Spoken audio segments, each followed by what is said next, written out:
Sensei of Geekset. I actually am the brand manager and I run the fashion designing and everything for our brand. I'm actually one of the podcast members as well and co-owners. What was the motivation for the creation of the brand? When did you feel necessary to create the brand? For where I'm at now with the Geek line, I would say it started once pretty much like when COVID hit.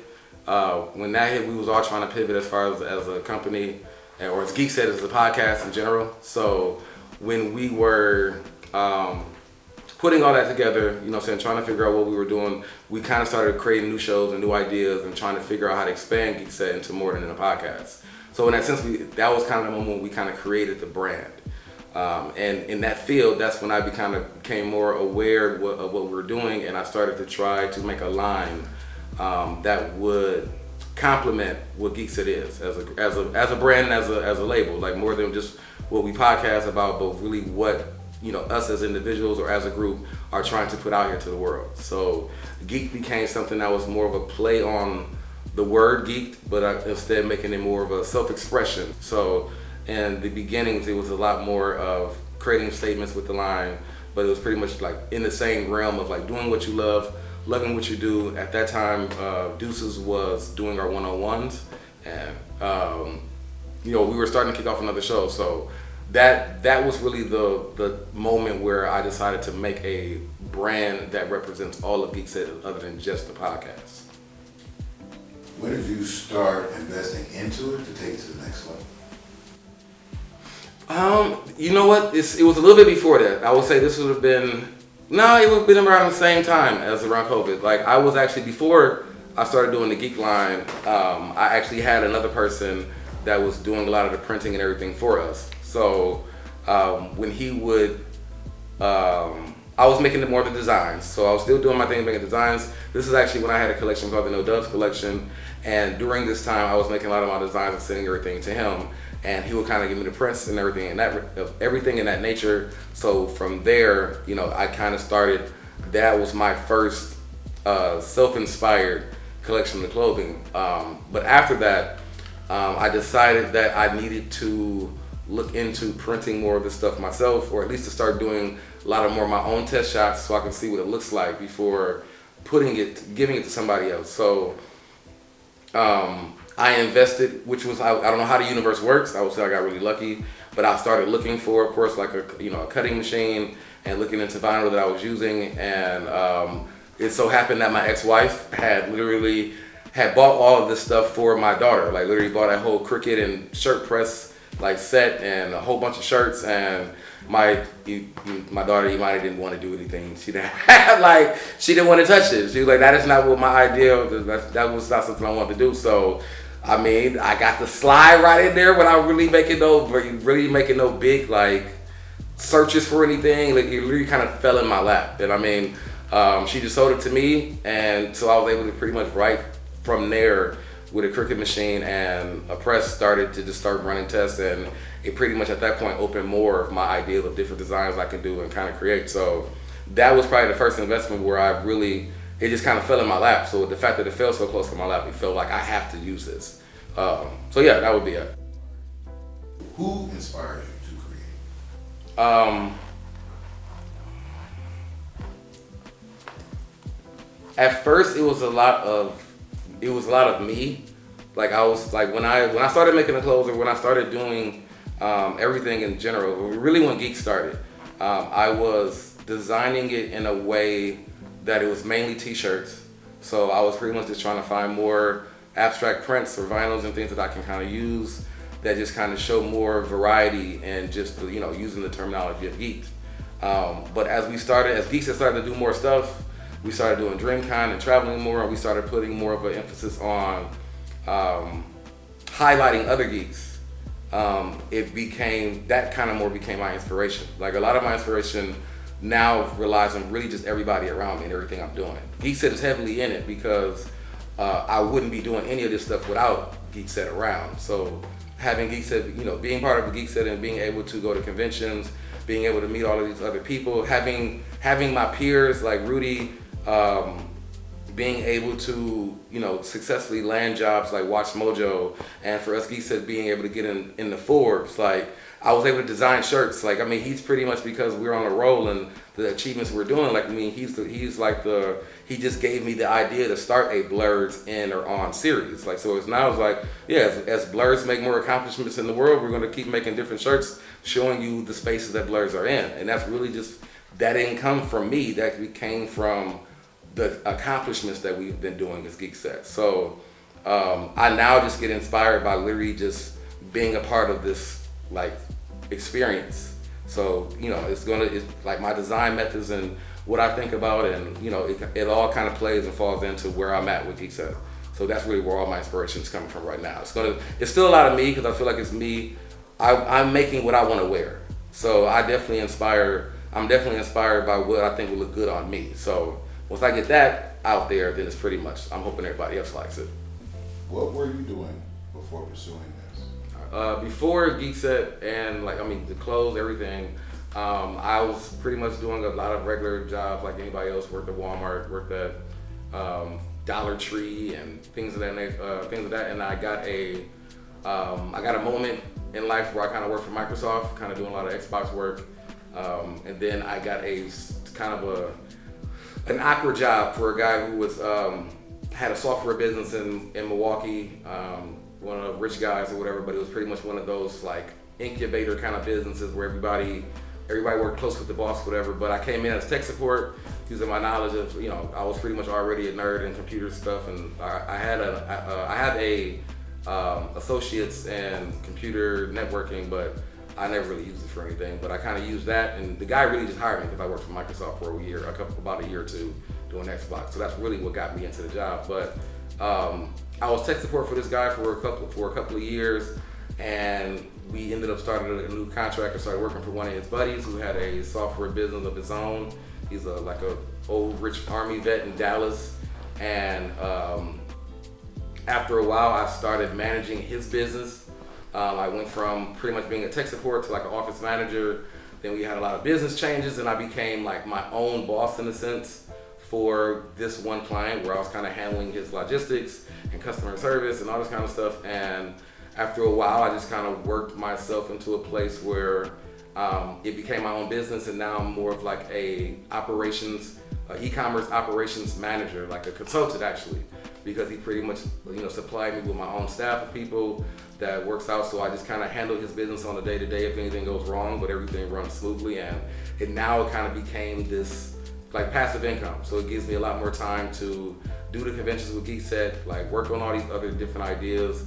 I do a lot of my work just from a laptop or my phone, wherever I'm at. So it's a very unique path that I had got, you know what I'm saying? But that's pretty much what I'm still doing now because it's easy for me to do. But that's pretty much what keeps me available to do all this stuff with Geekset. All right. Is the fashion, is this a old talent, renewed, or something you discovered later in life?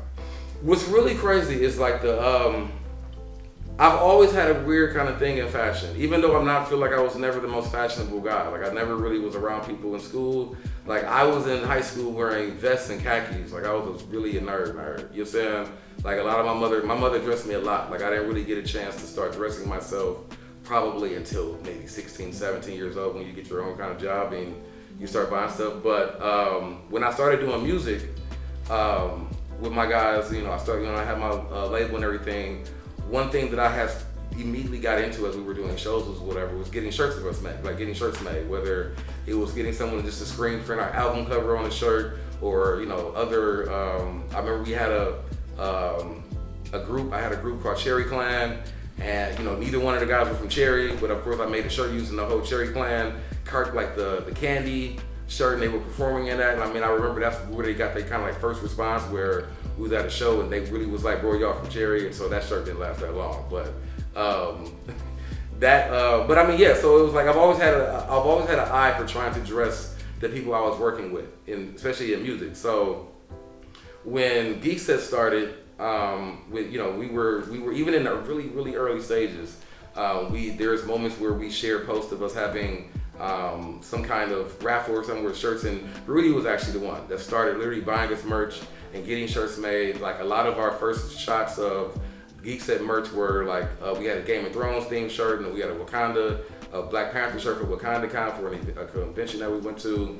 And I don't know when the spark kind of came, or like when it happened or whatever, because it was definitely way before COVID. But at some point I just, kind of started working on my own thing and started kind of making designs again. And I kind of just asked Deuces, like, can you like help me find somebody to do some prints for us? And that's kind of when I first got into my first, shout out to Aztec. I stress this guy out a lot, you know what I'm saying? Shout out to Aztec, but that's when I got my first guy to print for me, and I just started making designs. Rudy just really just backed off, like, and it wasn't like I think in a bad way or anything. He just was like, he saw all the different designs I was trying to do and ideas, and was like, well, you got it, bro. So that's what pretty much kicked me right back into. It took me a minute to realize that it's like you've always been kind of doing this in a sense for a very long time. So it's like now being a part of something bigger and being able to use more of my imagination. It's really just a full circle kind of thing. What hurdles have you been up against taking this path you were on? I mean, right now it's been, I think it's with anybody who's even trying to do anything for themselves. It's, money, you know what I'm saying? Like, I mean, especially when you're trying to feed your creativity, like we all understand that it costs a lot of money to invest in yourself. So I feel like the hardest thing that's been, the hardship is really, especially when you're doing the clothes, like you're trying to make sure that you're creating something that, even though it's original from yourself or from your own idea, is that other people like it, so that you actually can make money from it. People would actually buy it and sell. So I mean, I've definitely made some really wild decisions. Like I've done times where I bought a lot of the, like the actual material, the clothes and everything. Like when I did my No Dubs collection, I literally bought all of my shirts and everything before even, I bought all of my shirts and everything before even like getting the first couple sets printed. Like you're saying, like I was literally in the same moment. That's why I was telling, shout out to Aztec again. That's why I was saying, like I was pretty much like making the design that week, telling him this what the design gonna look like, and buying like $200-300 worth of shirts in different sizes, thinking I'm gonna sell that shit, the next weekend. Nobody was buying. Like I didn't have an idea on promoting, marketing. I didn't literally do nothing right. You know what I'm saying? And I spent thousands of dollars just buying shirts and ended up really giving a lot of it away. You know what I'm saying? Or just in a sense, I kind of turned it into something where it's like, well, you got to do something with it. So like I said, it really became a lot more opportunities of just using it for marketing to give to people or things of that nature. But I lost a lot. So I mean, the hardship is always going to be trying to find the success. Like that's really what I'm facing the hardest. Like I think everything else is like right. Like everything else is working fine. So, have you had any small wins that surprised you on your journey, or any big wins?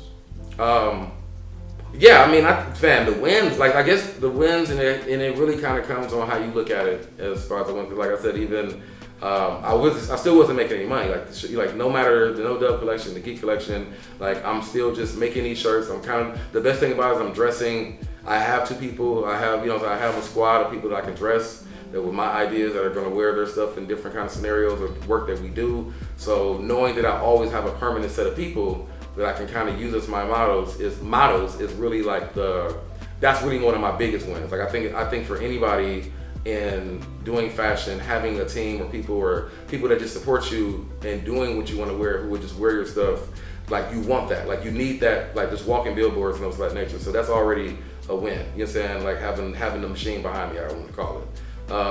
But I mean, just the opportunities that I've been able to like give the shirts to, like I said, like having the rough moments of me not making any money, I've been able to literally, because of Deuces 101s, been able to send my shirts to a lot of different celebrities.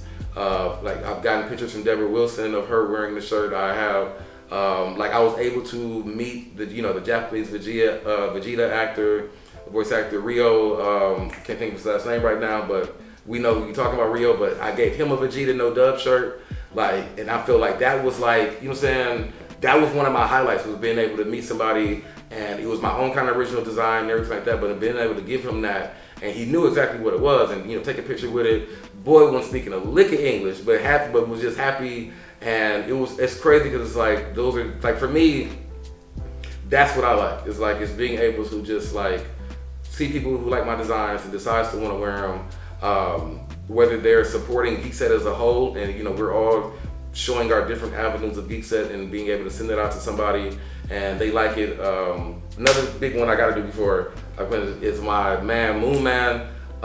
We was at DreamCon, like fam, like he's I think a Florida native, does music, but he was doing an after party and he helped us actually during our DreamCon podcast, but after that, he pretty much like, I gave him a shirt for helping us out and he did an after party that like he pretty much literally was like on stage, thousands of everybody there from DreamCon and like just wearing the shirt, rocking, like I got clips of everything like that and I feel like that was like, being able to see it on the stage like that, it's like, all right, I'm in the right area. I'm in the right space of people who would like the designs and ideas that I'm doing, and we'll really put used to it. You know what I'm saying? Kevin on stage, and I'm wearing it. I mean, it's many people. Like, shout out to Deuces because like I have a list of people who's wore my shit already that a lot of motherfuckers ain't got. So I mean, shout out, like I fuck with that. You know what I'm saying? So I mean, that would be. I mean, it just my biggest one is the fact that I have the space. I got people that fuck with me and give me the opportunity to have this creative space.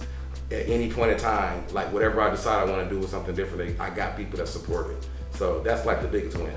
But all right, what information would you leave behind to someone following your footsteps? Give me a second with this.